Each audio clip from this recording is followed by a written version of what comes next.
everyone, and welcome to our spring break and week 8 announcement.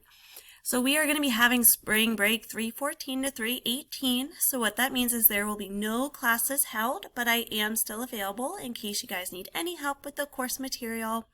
And I'll be available Tuesday through Friday that week. We do also still have on-campus tutoring, and everything else on campus is still open for you guys. I just wanted to quickly note I'm going to be away from my computer starting around noon on Thursday the 10th, and I will be back start of business day on Tuesday, so I'll respond to any emails most likely when I return. When we do return on the 22nd for our class, we're going to do practice 8A and B. We're going to look at this activity quiz, which you're welcome to do early if you'd like, and preview 8D. Thursday of that week, we'll do practice 8D and preview 8F. Again, please take spring break to just take some time, decompress.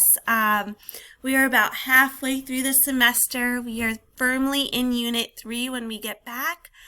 So congratulations on making it halfway through the material. Keep up the great work. Use spring break to just take a break, spend some time doing some hobbies, spending time with family. And then catching up if you need to on any work. There's not going to be anything new assigned. But again, I am available if you need help with anything throughout the course. And I look forward to seeing you guys on Tuesday the 22nd.